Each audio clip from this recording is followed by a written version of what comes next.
પાટણમાં જગન્નાથજીની રથયાત્રા લઈને વિવિધ સૂચનો સાથે ટ્રસ્ટી મંડળ દ્વારા કલેક્ટરને લેખિત રજૂઆત કરાઈ। ટ્રસ્ટી મંડળના સૂચનોને ધ્યાનમાં રાખી કલેક્ટર દ્વારા તંત્ર તરફથી સહકારની ટ્રસ્ટી મંડળને ખાતરી અપાઈ।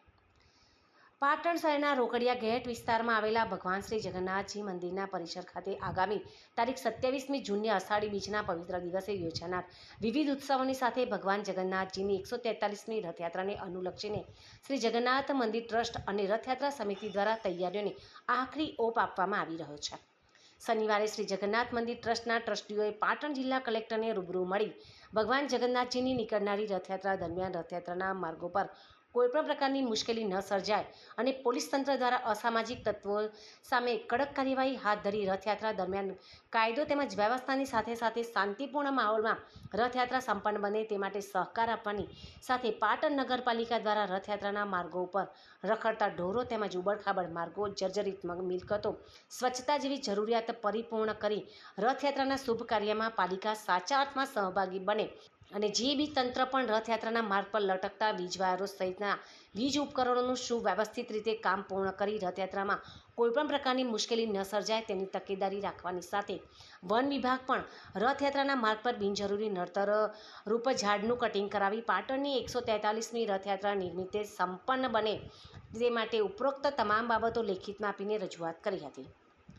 પાટણ જગન્નાથ મંદિરના ટ્રસ્ટના ટ્રસ્ટીઓની રજૂઆતને ધ્યાને લઈ જિલ્લા કલેક્ટરે જણાવ્યું હતું કે જગન્નાથ મંદિર ટ્રસ્ટની ઉપરોક્ત તમામ રજૂઆતોને આવરીને શનિવારે સવારે જ વિવિધ વિભાગોના અધિકારીઓ સાથે બેઠક યોજી સૂચિત કરાયા હોવાનું જણાવી ભગવાન જગન્નાથની રથયાત્રા સહિતના ઉત્સવોમાં તંત્રનો સંપૂર્ણપણે સહયોગ રહેશે તેવી કલેક્ટર દ્વારા ખાતરી આપી હોવાનું જગન્નાથ મંદિરના ટ્રસ્ટના મેનેજિંગ ટ્રસ્ટી અને રથયાત્રા સમિતિના કન્વીનર પિયુષભાઈ આચાર્યએ જણાવ્યું હતું।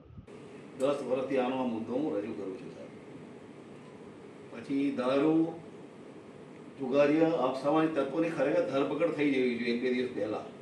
એ ના થાય એટલા માટે નુકસાનના કારણે કોઈ છેડતી કરે એના હિસાબે ઝઘડા થાય છે રથયાત્રામાં। આ દર 7માં સીન જોવું છું સાહેબ। પછી બીજું ગઈ સાલ એવું કર્યું કે પોલીસ વિભાગના કેટલાક અધિકારીઓ અમે 1.5 મહિનાથી મજૂરી કરીએ સાહેબ આ રથયાત્રાની। હવે જ્યાં સુધી અમારો રથ પહોંચે નહીં મંદિરે ત્યાં સુધી રથયાત્રા ચાલુ ગણાય નિયમ મુજબ। તો આગળથી એ બધા અમારા વાહનો છે શોભાની બધી ટેબલો બધા વેર વિખેર કરી નાખે વચ્ચેથી, તો એનાથી પોલીસને કોઈ ફાયદો થતો નથી। જ્યાં સુધી અમારે રથ મંદિરે નહીં જવાનું તો ડ્યુટી ચાલુ રહે, તો એવું કરવાનું શું કારણ? તો એવું બીજી વાર પુનરાવર્તન ના થાય। એકવાર અમારે 10 વર્ષ પહેલાં હું થયેલો અને આઈજી સાહેબ હાજર હતા, અમારે રથના દોરડા મૂકી દેવા પડે, અમારી બધી વસ્તુ પાછી લાવવાને ગવા રથ નહીં ચલાવી। વેર વિખેર કરવાનો શું ફાયદો એમ?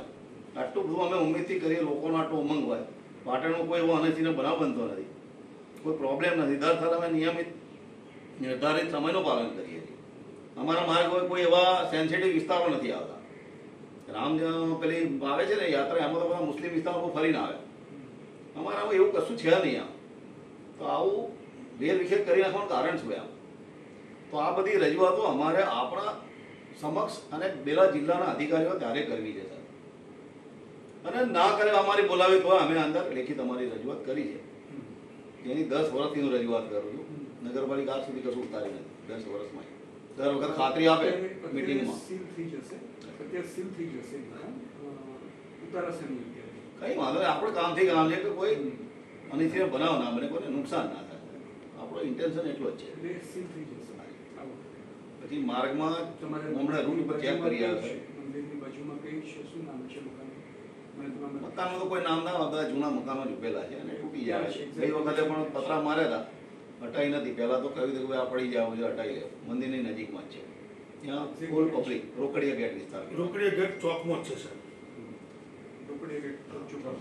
બાકી શું છે, જંગલ ખાતું આમ કેવું કરતું, અમે રજૂઆત કરીએ ને એટલે દરેક રસ્તામાં જ્યાં મોટા વૃક્ષો આવતા હોય ડાળા નીચે આવી ગયા તો કટિંગ કરી દેતા, અને ખાસ માર્ગ ઉપર ચેકિંગ કરતા પહેલાંના અધિકારીઓ કે કોઈ જગ્યાએ મધ હોય તો કોઈ કાપરી ચાળો થાય, મધ ઉડાડે તો કેટલું બધું અફડાતફડીમાં ઘાયલ થઈ જાય।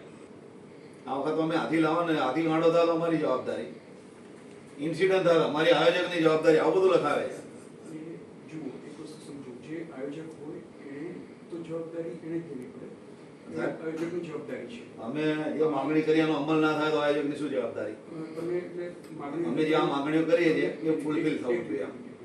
ધારો કે હાથી તમે લાવો છો, હાથી ગાંડો થયો અને હાથી હાથી માણસોને કચડી નાખ્યા એના માટે કોની જવાબદારી છે મને સમજો. અમદાવાદમાં જવાબદારી લે છે કોઈ અમદાવાદમાં આયોજકોની જવાબદારી છે પાછી. સાહેબ અમદાવાદમાં હાથીને માટે ટીમ છે, અહીંયા ટીમ બોલે આપવામાં નથી આવતી, અમે દર વખતે માગણી કરીએ છીએ.